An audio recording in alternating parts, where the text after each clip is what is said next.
The blade was already slicing toward her throat when the Vampire King appeared between them, moving faster than human eyes could track, and snapped the steel in half with his bare hands as though it were nothing more than a brittle twig. Helena Brennan stumbled backward, her heart hammering against her ribs as the two pieces of the sword clattered to the marble floor at her feet. She'd been standing in the grand hall of the Court of Shadows for exactly 3 minutes, brought here against her will by vampire hunters who claimed she was some kind of key to destroying the vampires' protection wards. She didn't understand any of it. She was just a librarian from Boston who'd stumbled onto an ancient text she shouldn't have read. The Vampire King Lysander stood before her now, his white hair flowing past his shoulders like moonlight given form, his pale skin luminous in the dim candlelight of the hall. His eyes, crimson as fresh blood, were fixed on the hunter who'd tried to kill her.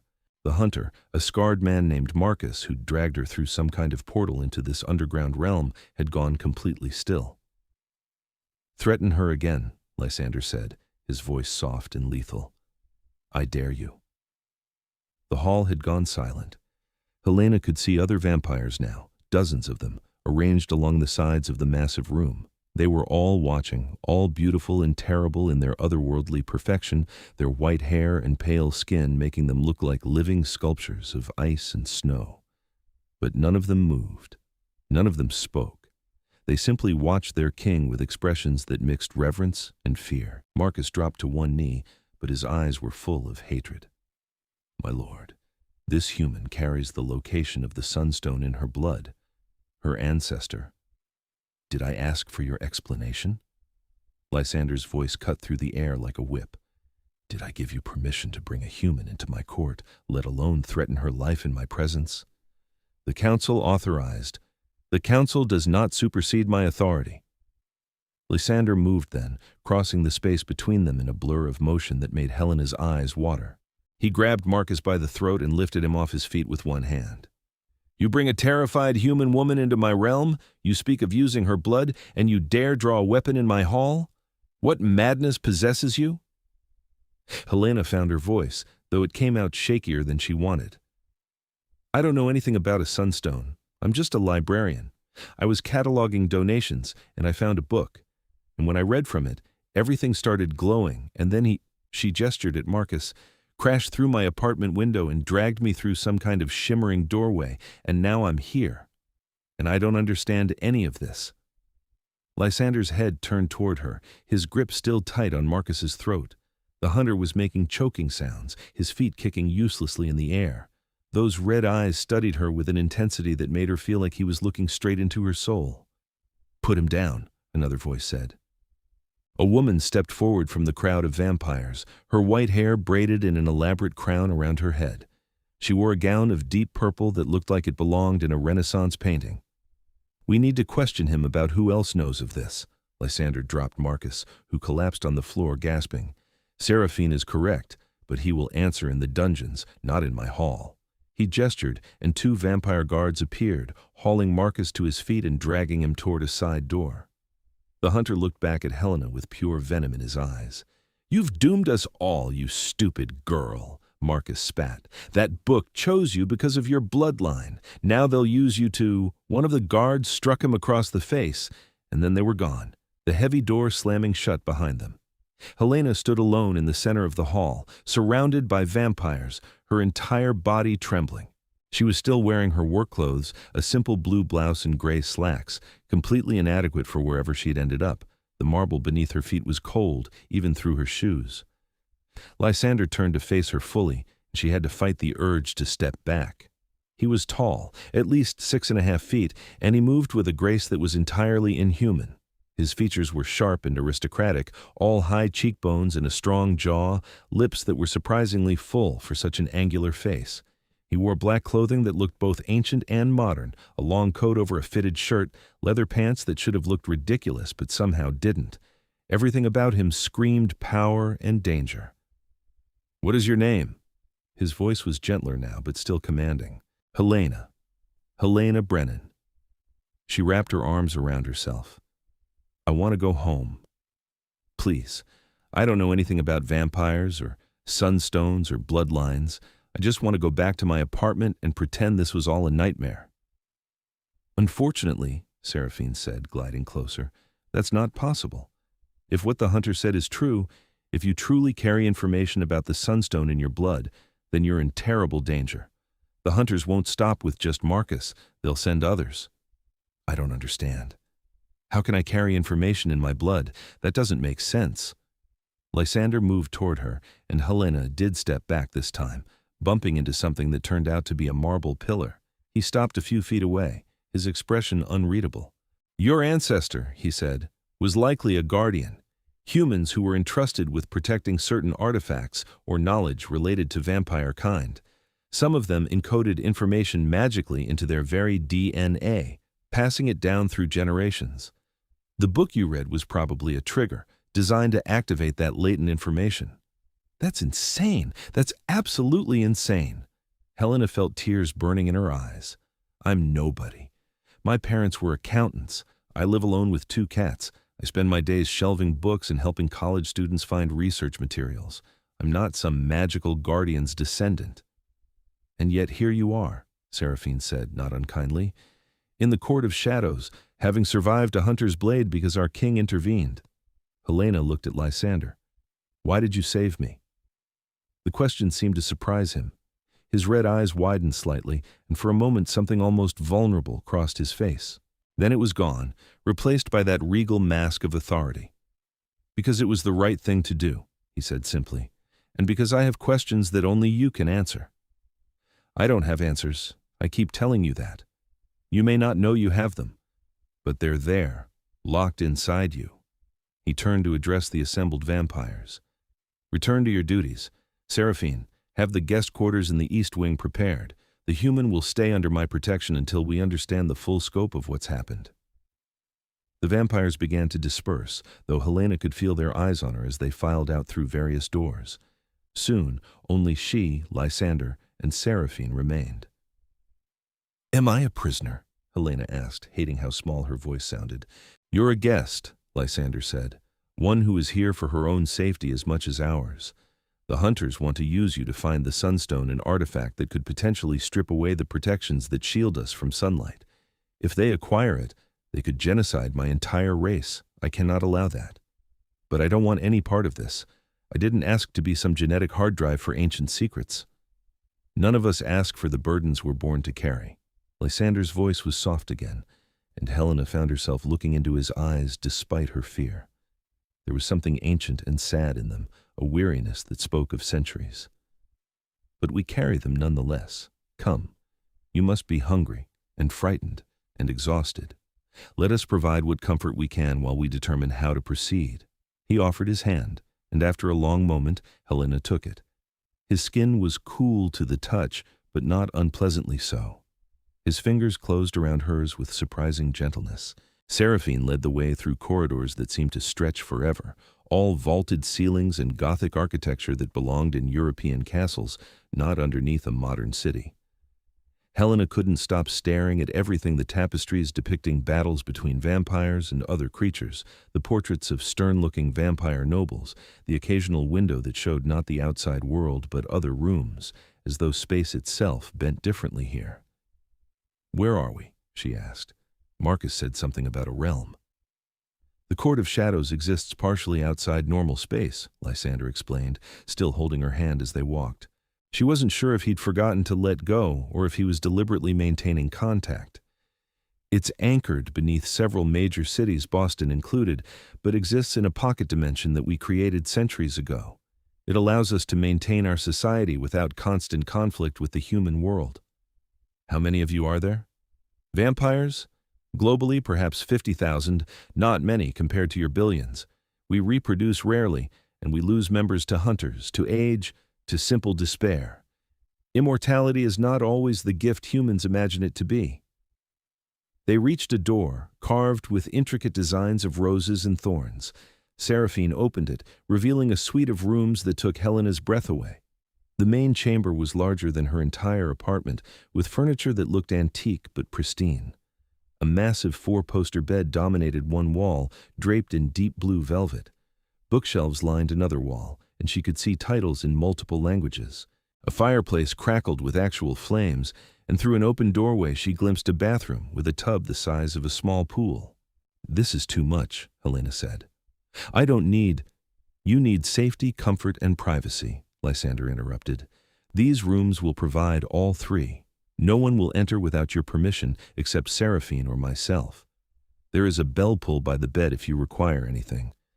Food will be brought shortly, human food, I assure you." Helena finally pulled her hand from his, wrapping her arms around herself again. "What happens now? How do we find out what's supposedly in my blood?" "There are ways," Seraphine said. "Old magic, blood rituals that can unlock inherited memories. But they take time to prepare, and they're not without risk. For tonight, you should rest. Recover from the shock of what's happened." "Rest?" "I was attacked by a vampire hunter and dragged into an underground vampire kingdom. How am I supposed to rest?" Lysander moved closer again, and this time Helena didn't retreat. He reached out slowly, giving her time to pull away, and touched her cheek with one cool finger. The gesture was impossibly gentle. "Because you're safe here," he said. "I give you my word, my oath as king of the night court, that no harm will come to you while you're under my protection. Sleep, Helena Brennan. Tomorrow, we will begin unraveling this mystery together." He left then, Seraphine following, and Helena was alone in rooms more luxurious than anything she'd ever experienced. She wanted to cry or scream or wake up from this impossible dream. Instead, she walked to the bookshelf and ran her fingers along the spines. Many of them were old leather-bound volumes with titles in Latin and languages she didn't recognize. But there were modern books too, novels, histories, scientific texts. A soft knock came at the door, and a young woman entered carrying a tray. She had the same white hair and pale skin as the other vampires, but her eyes were violet instead of red, and she looked no older than 20. "I'm Isadora," she said, setting the tray on a low table. "I've brought you dinner. There's soup, bread, cheese, fruit, and wine. All human appropriate, I promise." "Thank you." Helena approached the tray cautiously. The soup smelled like chicken and herbs, and her stomach reminded her that she hadn't eaten since lunch, which felt like a lifetime ago. "Can I ask you something?" "Of course." "Why does your king care? About me, I mean. Wouldn't it be easier to just let the hunters have what they want?" Isadora's expression darkened. "The Sunstone isn't just dangerous to us. In the wrong hands, it could upset the entire balance between supernatural species. And beyond that," she paused, choosing her words carefully, "King Lysander is not like other vampire lords. He believes in honor, in protecting those weaker than ourselves. He's spent the last 2 centuries trying to establish peace between our kind and humanity. Letting hunters murder an innocent woman would go against everything he stands for. He said immortality isn't always a gift." "What did he mean?" "You'd have to ask him that yourself. But I can tell you he's been alive for over 800 years. That's a long time to watch the world change, to lose everyone you care about, to see wars and plagues and endless suffering. Some vampires go mad from it. Others become cruel. King Lysander, he just became sad, I think, until recently anyway." "What changed recently?" Isadora smiled. "Perhaps you'll find out. Eat, rest, morning will come soon enough." She left, and Helena sat down to eat. The food was delicious, rich and warming, and she found herself devouring it despite her anxiety. The wine was sweet and strong, and by the time she'd finished her glass, exhaustion was pulling at her like a tide. She explored the bathroom, finding toiletries and towels that looked like they came from an expensive hotel. The tub was tempting, but she settled for a quick shower, washing away the grime and terror of the evening. Someone had left a nightgown on the bed silk, in a deep green that she had to admit looked beautiful. As she climbed into the massive bed, Helena expected to lie awake for hours, her mind racing. Instead, sleep claimed her almost immediately, pulling her down into dreams of ancient books and red eyes watching her from shadows. She woke to soft sunlight filtering through curtains she didn't remember closing. For a moment she was disoriented, thinking she was home. Then memory crashed back, and she sat up abruptly, looking around the unfamiliar room. A new tray sat on the table. Someone had come in while she slept and left breakfast. The thought should have frightened her, but somehow it didn't. She felt oddly rested, more clear-headed than she had in months. After eating pastries and fruit and the best coffee she'd ever tasted, Helena dressed in the clothes she'd arrived in and ventured to open her door. A vampire guard stood outside, a man with white hair pulled back in a severe ponytail. "Miss Brennan," he said, bowing slightly, "I'm to escort you to the king's study when you're ready. He wishes to speak with you about the next steps." "I'm ready," Helena said, because what else could she say? The walk through the palace, and it was a palace, she realized. Not just a court was different in whatever passed for daylight here. She could see more details now, the age of the stonework, the care taken with every decoration, the sense of history embedded in every surface. The guard stopped at a heavy wooden door and knocked once before opening it. "Miss Brennan, my lord."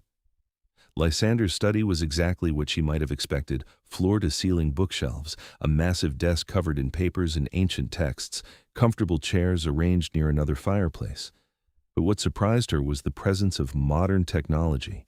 A computer, tablets, even what looked like a smartphone charging on the desk. Lysander himself stood at one of the bookshelves, reading a leather-bound volume. He turned when she entered, and she was struck again by how otherworldly he looked in daylight. His white hair seemed to glow, and his red eyes were like garnets catching the light. "Helena, please sit. I hope you slept well." "Better than I expected," she admitted, settling into one of the chairs. "Your guard said you wanted to discuss next steps?" "I've been researching your family name, Brennan. There were several lines of guardians with Irish heritage, and I believe your ancestor was a woman named Brigid Brennan who lived in the 15th century. She was entrusted with hiding the Sunstone after a great war between vampires and hunters nearly destroyed both populations." "Okay," Helena said slowly.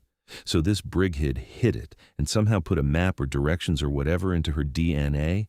How is that even possible?" "Blood magic," Lysander said, moving to sit in the chair across from her. "The oldest and most powerful form of magic that exists.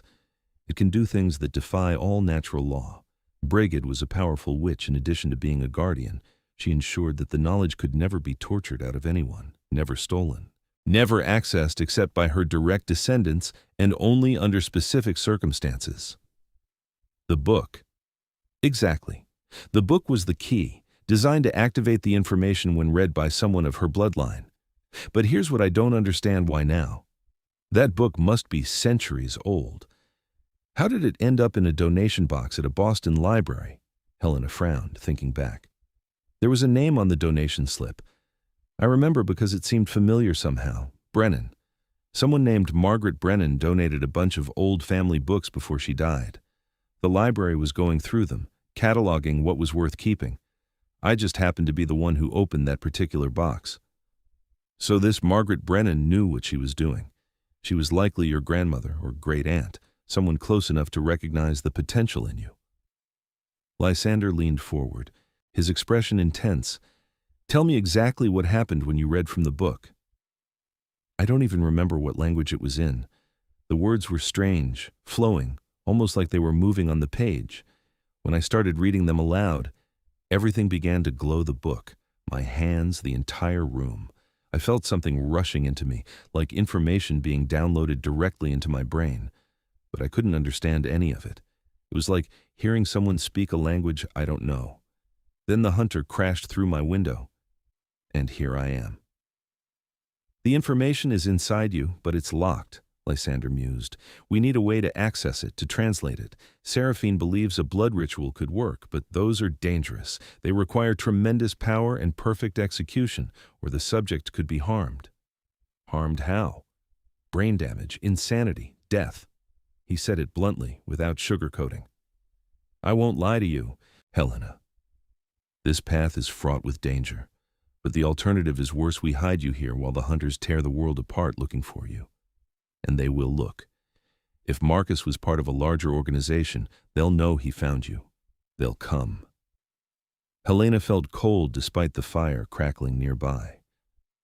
"So my choices are risk death through magic or risk death through hunters. There may be another way." Lysander stood and began pacing, a habit that seemed very human despite his supernatural nature. "The information went into you but remains untranslated. What if we could find another key, another trigger that would unlock it more gently than a blood ritual?" "Like what?" "I don't know yet. But give me time. Give me a chance to research, to consult with the oldest vampires in our archives, those who might remember the time when the Sunstone was hidden. In the meantime, you'll remain here, safe and protected. For how long? He stopped pacing and looked at her directly. As long as it takes. The days that followed developed a strange rhythm.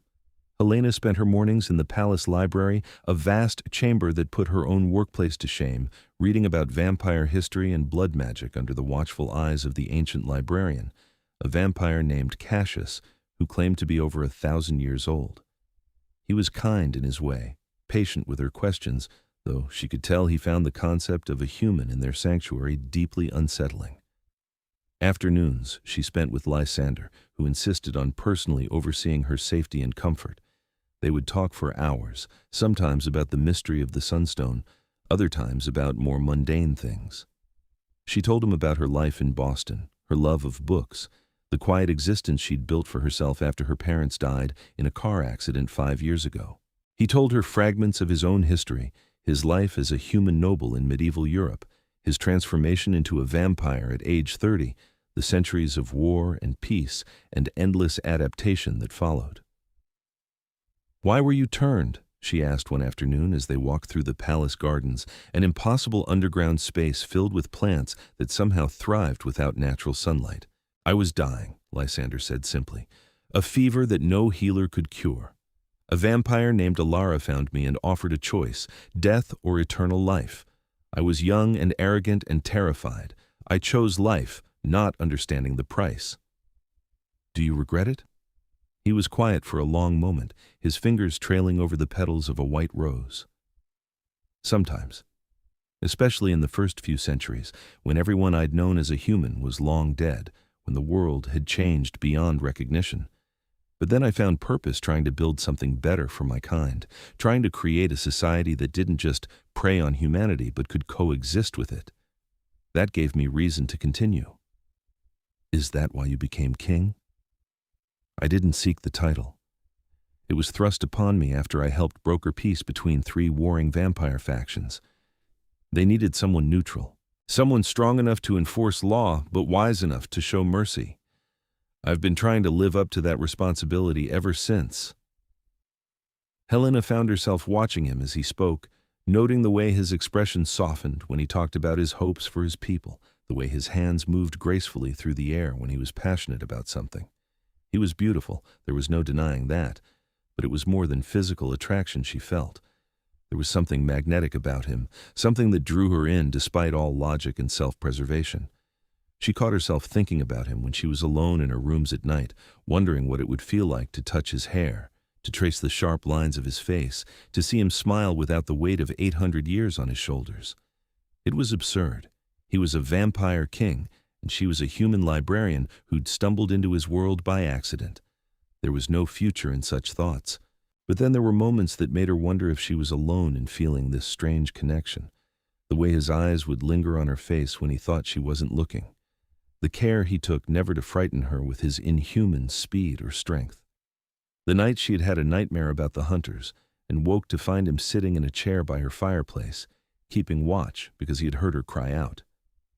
"You should have sent a guard," she had said, still shaking from the dream. "I wanted to come myself," he'd replied, and something in his voice made her heart race in a way that had nothing to do with fear. 2 weeks passed in this strange limbo.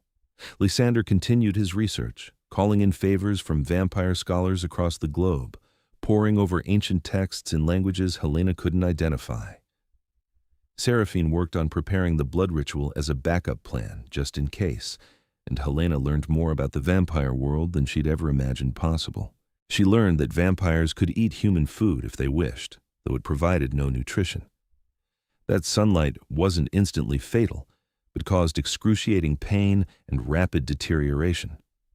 That they could see their reflections perfectly well, thank you, and the old myths about mirrors and religious symbols were mostly nonsense. That they could love, hate, feel joy and sorrow as deeply as any human, perhaps more so because they had eternity to refine their emotions. She also learned that the vampire court was watching her relationship with their king with great interest. Servants whispered when she passed. Noble vampires watched her with expressions ranging from curiosity to distrust. Isadora, who had become something like a friend, told her that many were concerned about Lysander's obvious attachment to a human.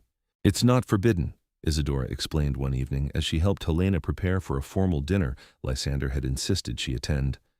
"But it's unusual. Most vampires avoid forming bonds with humans because of the lifespan difference. It's too painful to watch them age and die." "There's no bond," Helena protested, even as Isadora arranged her hair in an elegant style. "He's just being protective because of the Sunstone situation." "If you believe that, you're not as observant as I thought." Isadora met her eyes in the mirror. "He watches you constantly. He rearranged his entire schedule to spend time with you. He personally oversees your meals, your comfort, your safety. The last time King Lysander showed this much interest in anyone was, well, never, in the century I've known him." Helena's heart was pounding. "Even if that were true, it wouldn't matter. I'm human. I'll be here until we figure out the Sunstone thing, and then I'll go back to my real life." "Will you?" Isadora's voice was soft. "Will you really be able to go back to cataloging books and living alone after all this, after knowing that this world exists, that he exists?" The question haunted Helena as she made her way to the dining hall. She was wearing a gown Seraphine had provided, deep red silk that made her feel like she was playing dress-up in someone else's life. But when she entered the hall and saw Lysander's expression, the way his eyes widened and something almost like hunger flashed across his face before he controlled it, she felt beautiful and powerful and terrified all at once. He stood to greet her, offering his hand to lead her to the seat beside his at the head of the table. The hall was filled with vampire nobles, all dressed in finery that spanned centuries of fashion.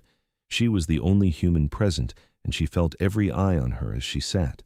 "You honor us with your presence," Lysander said formally, though his voice was warm.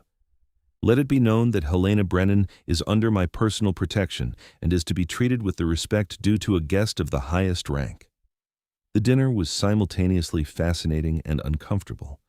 The vampires ate little, mostly pushing food around their plates while engaging in conversations about politics and history that sometimes referenced events from hundreds of years ago. But they were polite to her, asking questions about human literature and modern technology, showing genuine interest in her answers. Halfway through the meal, a commotion at the entrance drew everyone's attention. A vampire guard rushed in, bowing quickly to Lysander. "My lord, the perimeter wards have been breached. Hunters, dozens of them, armed with silver and sunlight weapons. They're demanding we surrender the human woman." The entire hall went silent. Helena felt her blood turn to ice. Lysander stood slowly, his expression transforming from the warm host to the terrifying king in an instant. "How many?" "At least 50, sire. Maybe more. They've brought a witch who's trying to break through the main wards. Seal the palace. No one enters or leaves without my direct command. Ready the guard for battle." Lysander turned to Helena, and his expression softened slightly. "Come. I'm taking you somewhere safer." He gripped her hand and pulled her from the hall, moving so quickly she had to run to keep up. Behind them, she could hear the sounds of vampires preparing for war, the scrape of steel being drawn, the rapid footsteps of guards mobilizing, urgent voices calling out orders. Lysander led her down corridors she'd never seen before, descending stairs that seemed to go impossibly deep. Finally, they reached a heavy door with symbols carved all over its surface. He pressed his palm against it, and it swung open to reveal a small chamber lit by glowing crystals embedded in the walls.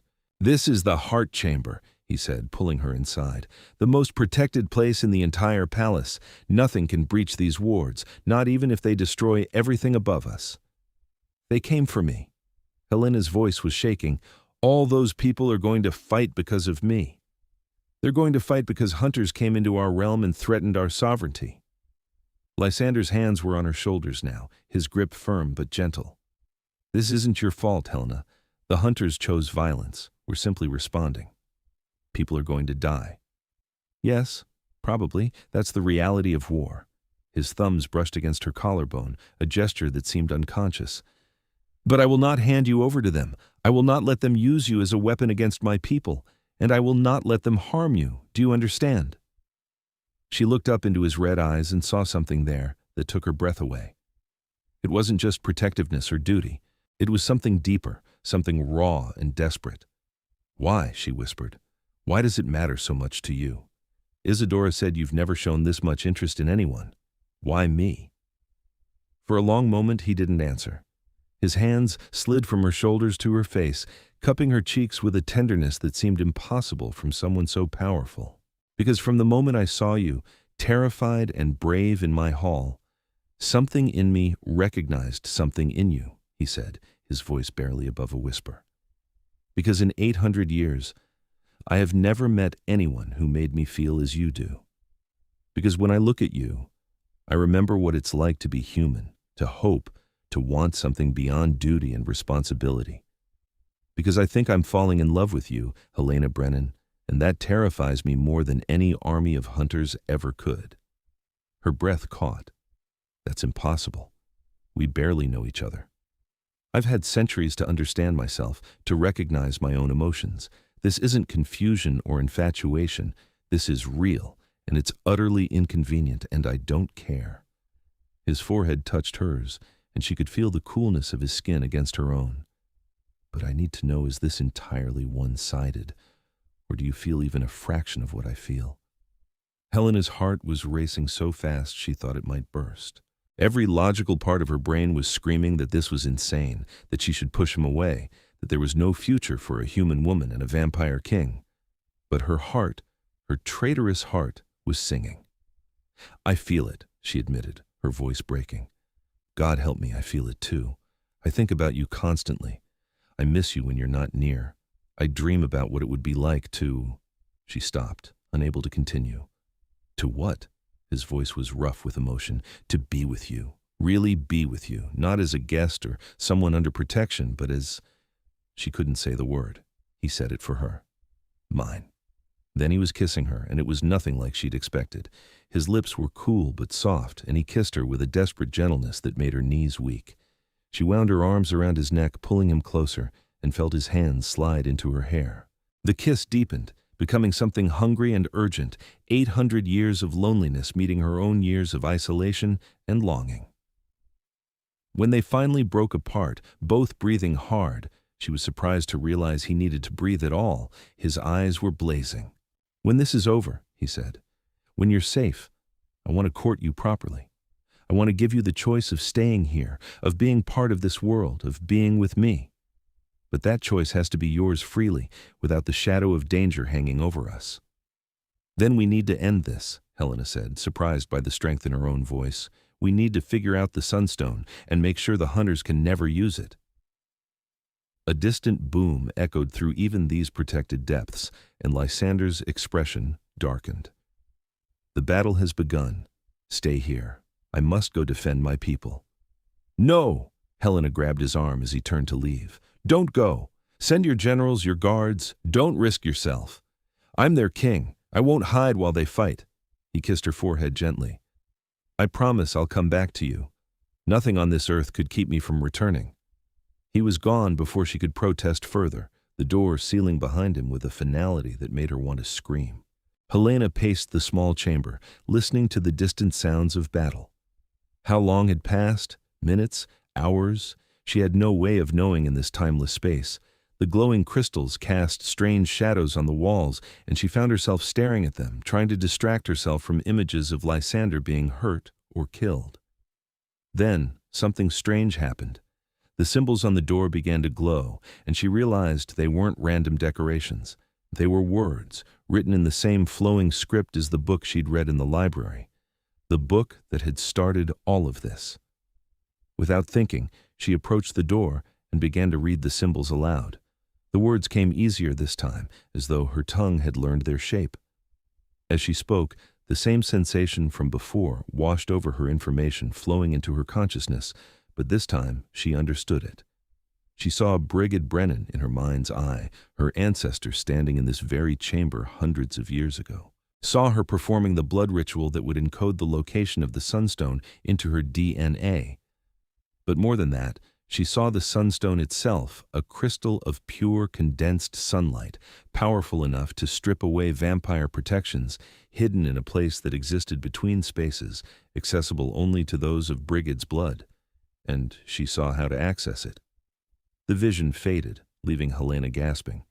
She knew where the sunstone was. She could feel its location like a compass pointing north, a pull in her chest directing her to a specific point in space. It was close, somewhere in this very realm. She had to tell Lysander, had to warn him that the hunter's witch might be able to sense what she was sensing, might be using the battle as a distraction while they searched for the true goal. Helena tried the door, but it was sealed from the outside. She was trapped in the safest place in the palace with information that could save them all, and no way to communicate it. Think. There had to be something she could do. She searched the chamber, finding nothing but bare walls and the glowing crystals. Wait, the crystals. They were magical, maintained by vampire power. Could they conduct a message? She pressed her hands against one of the largest crystals and focused, thinking of Lysander, calling his name in her mind. It felt ridiculous, like trying to send a telepathic message in a movie. But then the crystal flared brighter, and she felt a connection snap into place. Lysander, she thought, can you hear me? His mental voice came back shocked and distant. Helena? How are you? Never mind. Are you safe? I'm fine. But I figured it out. The door had more trigger words, and when I read them, the information unlocked. I know where the sunstone is. It's in the palace, hidden in a pocket space beneath the throne room. A long pause. Then, that's where their witch is headed. We've been fighting a diversion while a small group tried to breach the inner palace. I'm going after them now. Be careful, please. Always. Stay in the heart chamber until I come for you. The connection broke, leaving Helena alone with her racing thoughts. She'd done what she could. Now she had to trust that Lysander and his vampires could handle the rest. Time crawled by with agonizing slowness. Finally, after what felt like hours, the door opened. But it wasn't Lysander who stood there. It was Marcus, the hunter who'd first brought her here. His face was bloodied, his clothes torn, but he held a crossbow loaded with what looked like a wooden bolt, pointed directly at her heart. There you are, he said, his voice a rasp. The little key to our victory. We knew the Vampire King would hide you somewhere secure, and his throne room was generous enough to provide a map of the palace's secret chambers.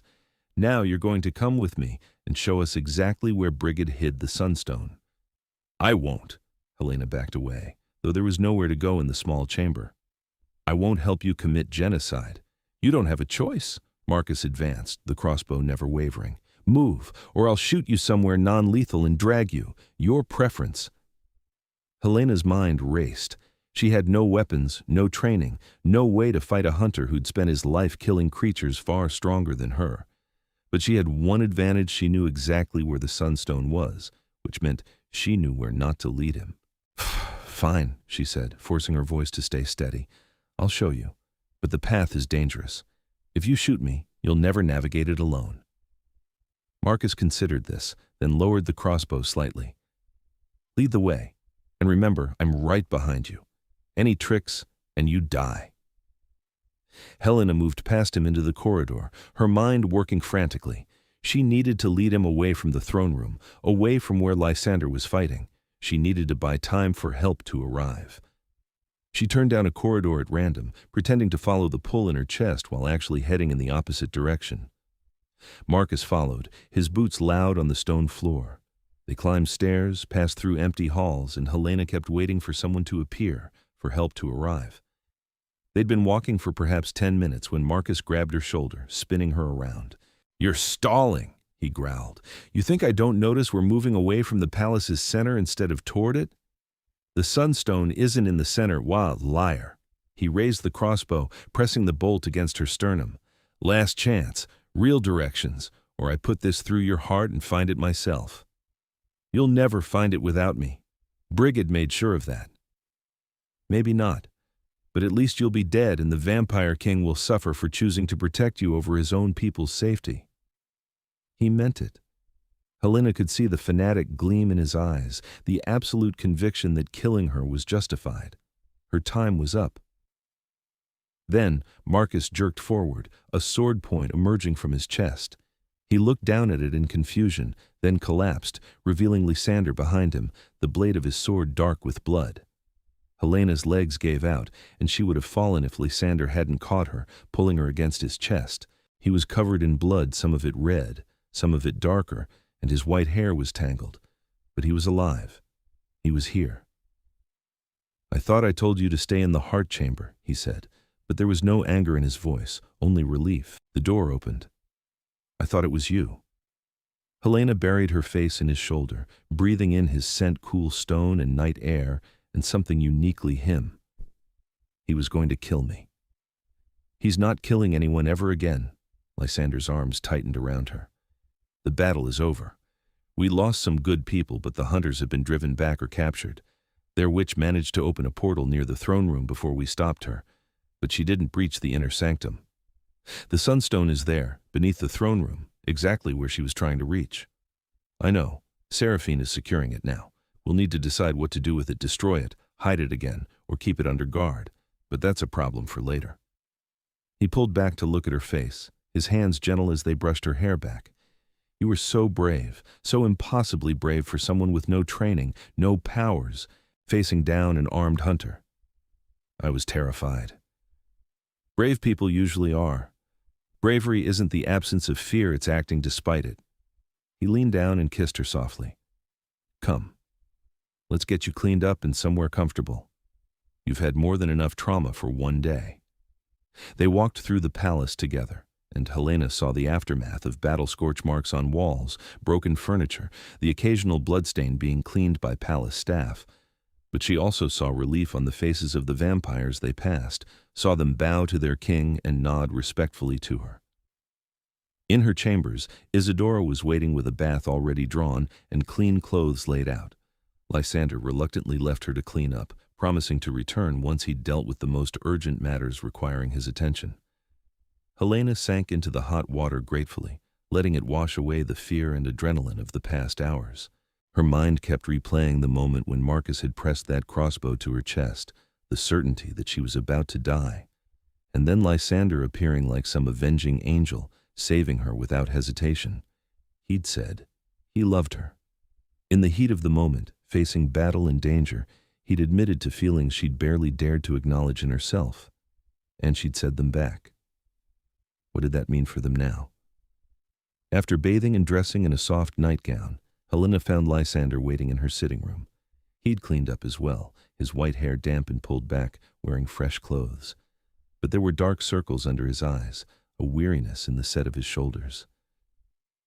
"You should rest," Helena said softly. "So should you. It's been," he checked an ornate clock on the mantel, 18 hours since the battle began. Neither of us has slept. Will you stay?" The words were out before she could second-guess them. "Just to sleep. I don't want to be alone right now." Something warm and vulnerable crossed his face. "Are you certain?" "Yes."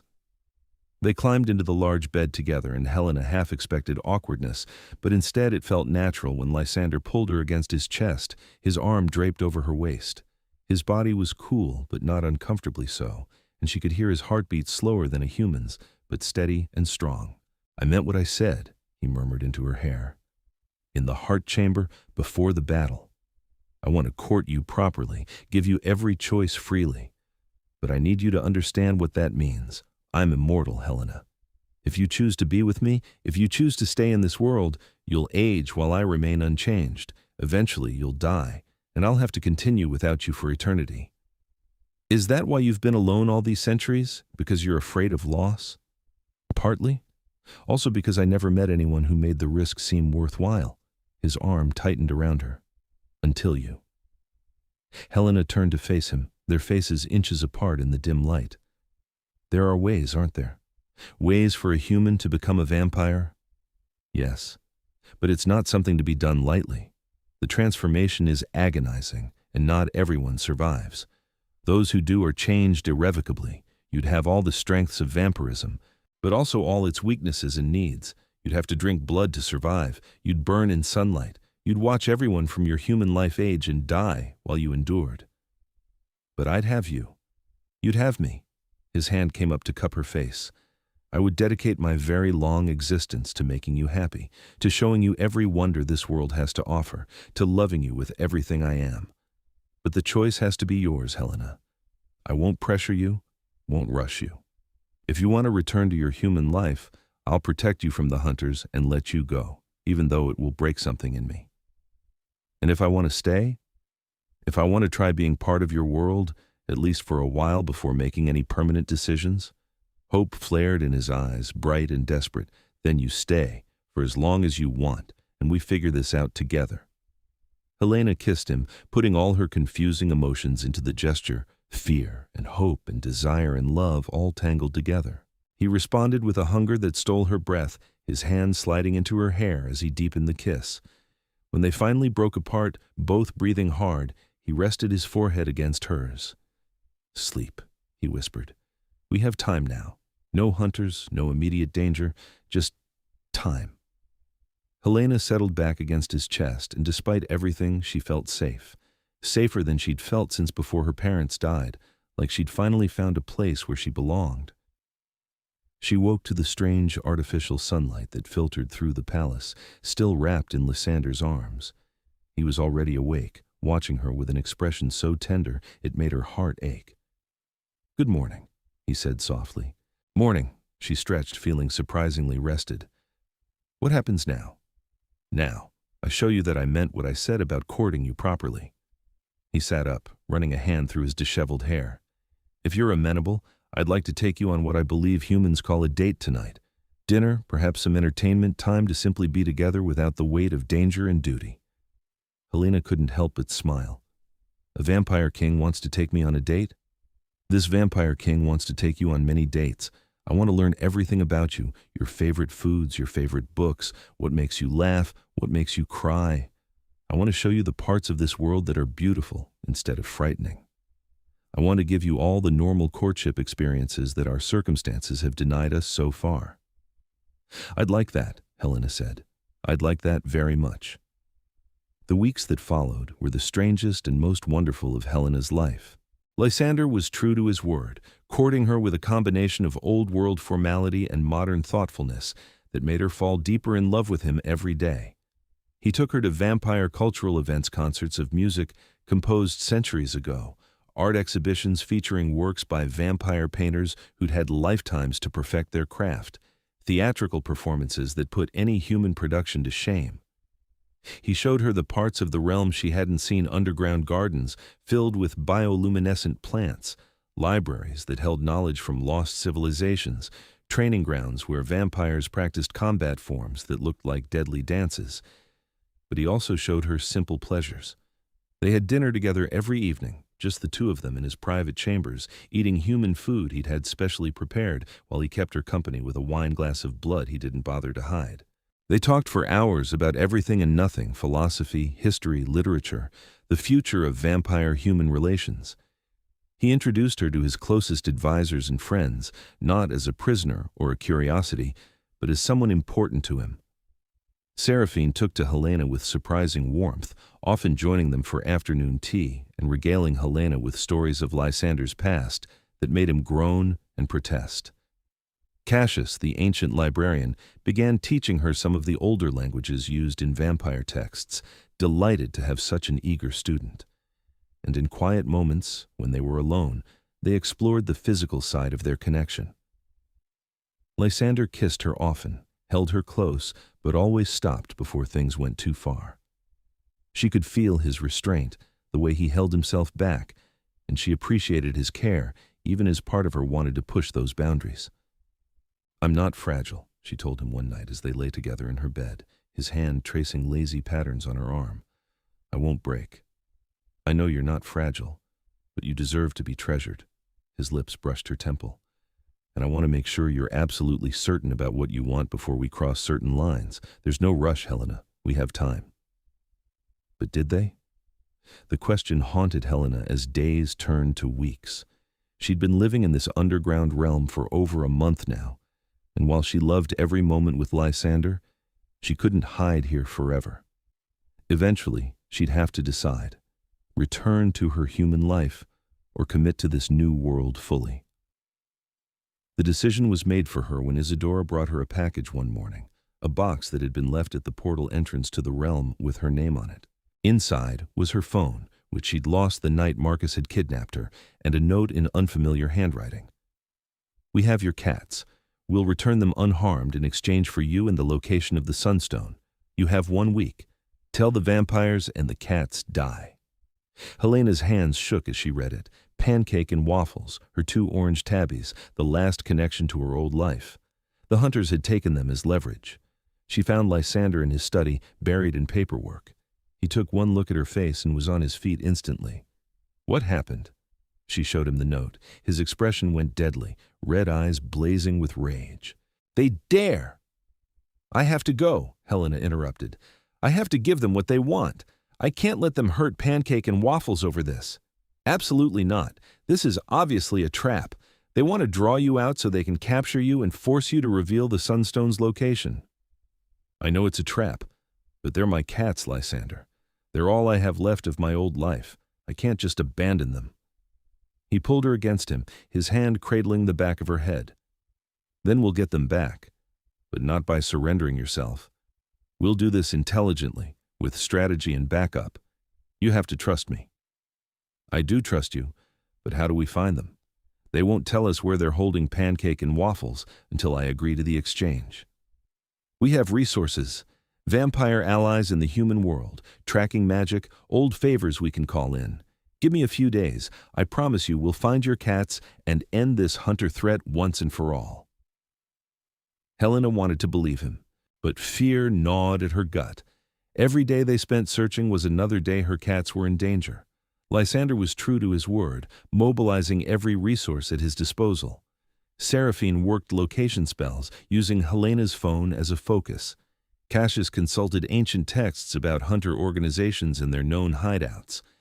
Vampire scouts went into the human world to investigate leads.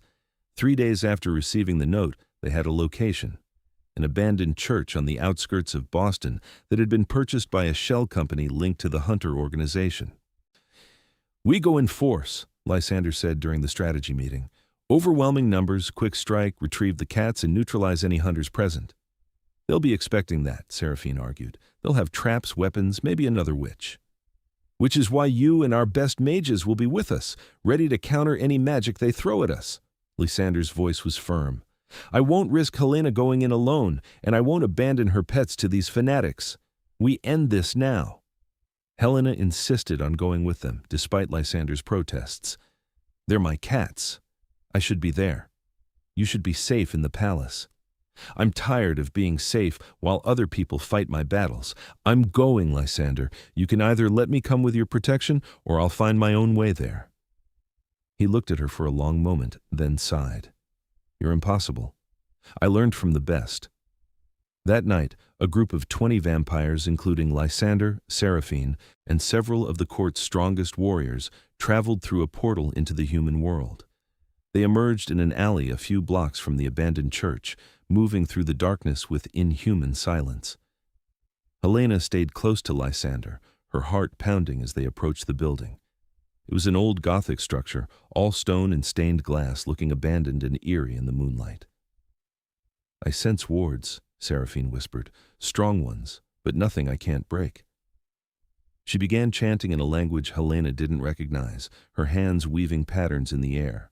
The wards became visible golden lines of light crisscrossing the church's entrance. Then they shattered like glass, the pieces dissolving into nothing. Lysander gave the signal, and the vampires poured into the church. It was a trap, just as they'd expected. Hunters emerged from the shadows, armed with crossbows and swords made of silver. But the vampires were faster, stronger, and more experienced. The battle was brutal, but brief. Helena stayed near the entrance as Lysander had ordered, watching the chaos unfold. Then she heard a familiar meowing coming from somewhere above. Pancake and Waffles were in the church's bell tower. Without thinking, she ran toward the stairs leading up. She knew it was stupid, knew she should call for help, but her cats needed her. She took the steps 2 at a time, emerging into the dusty bell tower to find 2 cat carriers sitting in the center of the space. Relief flooded through her as she saw 2 orange faces pressed against the carrier doors. But then a figure stepped out of the shadows, a woman in her 50s wearing robes covered in symbols. "The infamous Helena Brennan," the woman said, "walking right into my hands. The Vampire King must care about you very much. Let my cats go. Your fight is with me, not them." "Oh, I'll let them go, right after you tell me exactly where the Sunstone is hidden and how to access it." The woman pulled out a knife, and Helena saw symbols carved into the blade, a ritual weapon. "Or I can cut the information out of you piece by piece. Your choice." "Helena!" Lysander's voice came from below, followed by the sound of him running up the stairs. The witch moved fast, grabbing Helena and pressing the knife to her throat. When Lysander burst into the tower, he froze, his eyes going wide with fear. "Let her go," he said, his voice deadly calm. "Come any closer and I slit her throat," the witch warned. "I've got nothing to lose here. My people are dead or captured, but if I can get the Sunstone's location before I die, it'll all be worth it." "You're a fool if you think the Sunstone would bring you anything but destruction," Lysander said. "That artifact doesn't distinguish between vampire and human. Its power would burn through your protection spells and turn you to ash as surely as it would me." "Then I'll make sure to use it from a distance." The knife pressed harder, and Helena felt a trickle of blood run down her neck. "Tell me where it is, girl. Last chance." Helena met Lysander's eyes, and in that moment, she made her choice. She'd been hovering between two worlds for weeks, unable to commit fully to either.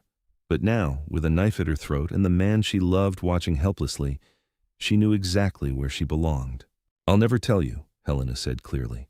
"And you're not going to hurt me, because if you do, you'll never leave this church alive. Look behind you." The witch turned slightly, and in that split second of distraction, Lysander moved. He was across the tower in an instant, his hand closing around the witch's wrist and twisting. The knife clattered to the floor. The witch screamed something in Latin, and fire erupted around them. But Seraphine had reached the tower as well, and her counterspell doused the flames before they could do more than singe the floor. The witch struggled in Lysander's grip, but it was useless. He was far too strong. "Take her to the dungeons," Lysander said to one of the vampire guards who'd followed them up. "She'll answer for attempting to kill Helena and for this entire operation." As the witch was dragged away, still cursing and threatening, Lysander turned to Helena. His hands were gentle as he tilted her chin up, examining the small cut on her throat. "You're bleeding," he said, his voice rough with emotion. "It's just a scratch. I'm okay." Helena moved past him to the cat carriers, kneeling down and opening the doors. Two very annoyed orange cats emerged, immediately twining around her legs and meowing loudly. "Hey babies, I've got you. You're safe now."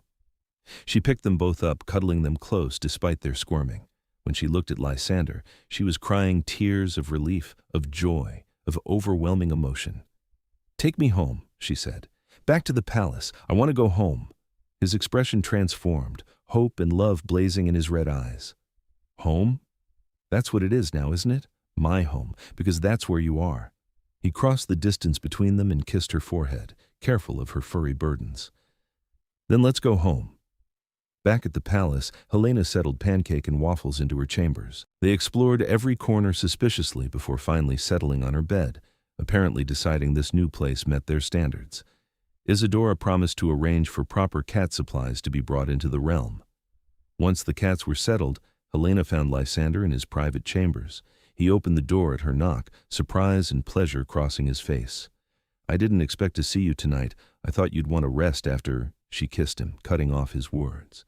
This kiss was different from the others they'd shared, deeper, more urgent, full of promise and intent. When she pulled back, his eyes had darkened with desire.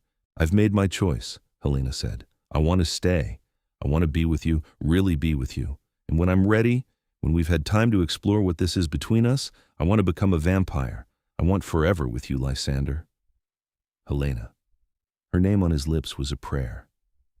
"Are you certain? This isn't a decision to make lightly." "I've never been more certain of anything. My old life is gone, the hunters saw to that. They came into my apartment, took my cats, made it impossible for me to return. But more than that, I don't want to return. Everything I want is here. You're here." He pulled her close, and she could feel him trembling slightly. "I love you. I've loved you since you looked at me with fear and defiance in my hall and refused to let either emotion rule you. I'll love you for all my days, mortal or immortal. You've given me hope again, Helena. You've reminded me what it feels like to be alive. Then show me, she whispered. Show me what forever with you could look like. He kissed her again, and this time there was no restraint, no holding back. He lifted her easily, carrying her to his bed, and they spent the night learning each other in ways that went beyond words or simple touch. In the weeks that followed, Helena settled into her new life fully. She continued her studies with Cassius, learning vampire languages and history. She helped Seraphine with diplomatic correspondence, using her human perspective to draft messages to various supernatural species. She even began training with some of the vampire guards, learning basic self-defense so she'd never feel helpless again. But mostly, she was with Lysander. They were inseparable, and the entire court watched their relationship bloom with a mixture of happiness and relief. Their king had found someone who made him smile again, who brought light to his ancient eyes. 6 months after the night of the church raid, Lysander called together the entire court for a formal announcement. Helena stood beside his throne, wearing a gown of midnight blue that Seraphine had helped her choose. "My people," Lysander began, his voice carrying through the great hall, "for 800 years I have led you alone, bearing the weight of our crown without companion or consort. But that changes today. Helena Brennan has chosen to join our world permanently. She has chosen to stand beside me, not just as my partner, but as my queen." A ripple went through the assembled vampires. Helena saw surprise on some faces, approval on others, and a few expressions of concern, but no one looked hostile. "The transformation ritual will take place at the next new moon," Lysander continued, "and if she survives when she survives, she will be crowned as Queen of the Night Court, with all the rights and responsibilities that entails. Any who have objections may speak now." Silence. Then Seraphine stepped forward and bowed deeply. "I have no objections, my king. In fact, I believe this is the best decision you've made in the century I've known you. Helena has proven herself brave, intelligent, and compassionate. She will make an excellent queen." Other vampires echoed the sentiment, stepping forward to offer their support and congratulations. Helena felt tears burning in her eyes as she realized these ancient, powerful beings were truly welcoming her into their family. After the announcement, Lysander took her to the vault beneath the throne room, where the sunstone was kept under heavy guard. It sat on a pedestal, glowing with soft golden light, a crystal the size of her fist that radiated warmth even from a distance. "I've decided what to do with it," Lysander said. "We're going to destroy it." Helena turned to him in surprise. "Destroy it? But it's one of the most powerful artifacts in existence." "Exactly. As long as it exists, there will always be those who seek it, who want to use it as a weapon. It's brought nothing but danger and death. Better it's destroyed and its knowledge lost. How will you destroy it? I thought it was indestructible." "Nothing is truly indestructible. We'll need powerful magic and time, but Seraphine believes she can unmake it, return it to the raw magical energy it was created from. It will take years, possibly decades. But we have time now. We have peace." Helena leaned against him, looking at the stone that had brought her into this world. "I'm glad. It seems like a fitting end to this whole saga." "Fitting end?" Lysander kissed the top of her head. "My love, this isn't an end. It's a beginning." The night of the new moon came too quickly and too slowly at the same time. Helena had spent the weeks preparing mentally and physically for the transformation. She'd spoken with other vampires who'd been turned, listening to their descriptions of the process. They'd all said the same thing. It was the worst pain imaginable. But it ended, and the result was worth it. The ritual chamber was deep beneath the palace, a circular room carved entirely from black stone. Symbols covered every surface, glowing with soft blue light. Seraphine and 3 other vampire mages stood at cardinal points around a raised platform where Helena would lie during the transformation. Lysander held her hand as they descended the stairs, his grip tight with worry. "You can still change your mind," he said for what must have been the 100th time. "There's no shame in choosing to remain human." "I'm not changing my mind. I want this. I want forever with you." Helena squeezed his hand. "Trust me." I do. I've never been so afraid of losing someone before. They reached the chamber, and Helena saw that the entire inner court had gathered to witness Seraphine, Cassius, Isidora, and dozens of others. They would channel their power into the ritual, helping ensure her survival.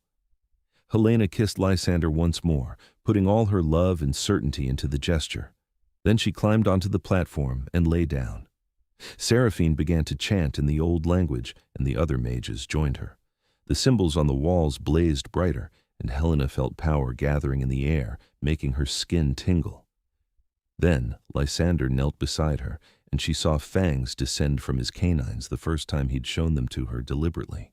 He'd always been careful to hide that aspect of himself, not wanting to frighten her. But there was no fear in her now, only love and trust. "This will hurt," he warned, "but I'll be here with you through all of it. I won't leave you alone in the darkness."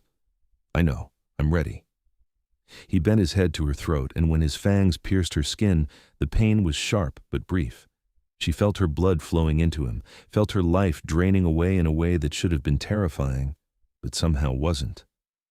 His presence in her mind was a constant comfort, his mental voice whispering reassurances as darkness began to creep in at the edges of her vision.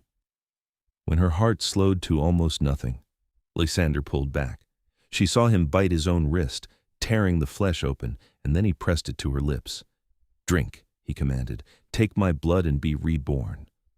His blood tasted like copper and midnight, like power and eternity. Helena drank and felt something fundamental shift inside her. The darkness that had been closing in suddenly blazed into light, every nerve in her body igniting with agony as her human cells died and reformed into something new. She must have screamed, though she couldn't hear it over the roaring in her ears. The pain was beyond anything she'd imagined, beyond anything she thought she could endure. It felt like she was being torn apart and reassembled simultaneously, every molecule of her being rewritten. But through it all, she felt Lysander's hand gripping hers, felt his presence in her mind like an anchor. "I'm here," he kept saying. "You're not alone. Hold on. It will pass." Hours or days or years later, she had no way of knowing the pain began to recede. Her senses came back online one by one, but they were different now, stronger. She could hear every heartbeat in the room, could smell the different scents of each person present, could see in perfect clarity despite the chamber's dim light. She opened her eyes and the world looked different. Colors were more vivid, edges sharper. She could see dust motes floating in the air, could count them individually if she wanted, and she was thirsty. So desperately thirsty that it overrode every other sensation. "Blood," she whispered, her voice rough. "I need chait." A goblet appeared in her vision, held by Lysander. The scent of blood hit her, and her body reacted instinctively, fangs descending, mouth watering. She seized the goblet and drank deeply, the blood sliding down her throat like the finest wine. When the goblet was empty, clarity returned. She looked up at Lysander and saw tears on his face, actual tears, something she'd never seen from him before. "You survived," he said, his voice breaking. "You survived, my love. You're truly one of us now." Helena sat up carefully, testing her new body. Everything felt different, stronger, more responsive. She could feel power humming beneath her skin. When she looked down at her hands, they were paler than before, her nails slightly sharper. "How long?" she asked. 18 hours, Seraphine said, stepping onto the platform. "One of the longest transformations I've witnessed. But you made it through. How do you feel?" "Strange. Different, but..." Helena looked at Lysander. "Right. This feels right." Over the next few weeks, Helena learned to control her new abilities and urges. Lysander taught her how to move with vampire speed without breaking things, how to control her strength so she didn't accidentally crush objects, how to manage the bloodlust that came with her new nature. It was challenging, frustrating at times, but he was patient and encouraging through all of it. She also discovered new abilities she hadn't expected. Her connection to Lysander had deepened. She could sense his emotions now, sometimes hear his thoughts if he projected them. Seraphine explained that this was because he was her sire, the one who'd turned her. They would always share a special bond. 3 months after her transformation, the coronation ceremony was held. Helena stood before the assembled court in a gown of silver and white. Her hair, now pure white like all vampires, arranged in an elaborate style by Isadora. Lysander placed a crown on her head, delicate platinum worked into the shape of thorns and roses. "I present to you," Lysander announced, "Helena, queen of the night court, my consort and co-ruler. She will stand beside me in all things, her word carrying the same weight as mine. Honor her as you would honor me." The court bowed as one, and Helena felt the weight of responsibility settle on her shoulders along with the crown. But when she looked at Lysander and saw the pride and love in his eyes, she knew she could handle it. They would handle it together. Years passed, decades, then a century. Helena grew into her role as queen, becoming beloved by the vampire population for her fairness and compassion. She helped broker peace treaties with other supernatural species, established education programs to help newly turned vampires adjust, and worked tirelessly to improve relations between vampires and the human world. The Sunstone was eventually destroyed, its magic unraveled by Seraphine's patient work. With that threat gone, the Hunters' organization fell apart, its members either giving up their vendetta or being absorbed into new groups focused on actual threats rather than genocide. Helena never regretted her choice. Every night when she woke beside Lysander, every moment they spent together exploring their eternal existence reinforced that she'd made the right decision. They traveled the world, visiting vampire courts in other countries, learning new customs and languages. They faced challenges together, political conflicts, attempted coups, natural disasters that threatened both human and vampire populations. Through it all, their love remained constant. Lysander was everything to her partner, lover, best friend, co-ruler. And she knew she was the same to him. On the 100th anniversary of her transformation, they held a private celebration in their chambers. No court, no advisors, just the two of them, and a bottle of exceptionally rare blood wine. "Do you ever miss it?" Lysander asked as they lay tangled together in bed. "Being human? The simplicity of that life?" Helena considered the question seriously. "Sometimes I miss sunlight. And there are moments when I remember pancake and waffles. The cats had lived long, pampered lives before eventually passing of old age, and I feel that loss keenly. But miss being human? No, that life was small and lonely. This life, with you, is everything I never knew I wanted. I still can't believe you chose this, chose me." His fingers traced patterns on her bare shoulder. 800 years I walked this earth alone, convinced I'd never find anyone who could understand me, who could share the burden of immortality. And then you appeared, fierce and frightened and so very brave. You changed everything." "We changed each other," Helena corrected. "You taught me that I could be strong, that I didn't have to hide from the world. I taught you that it's okay to let people in, to love again, despite the risk of loss. We're better together than we ever were apart." "Poetic and true," he kissed her softly. "Here's to the next 100 years, my queen, and the 100 after that, and all the centuries to come." "To forever," Helena agreed, raising her glass. "Together." They drank to their future, to their love, to the impossible story that had brought them together.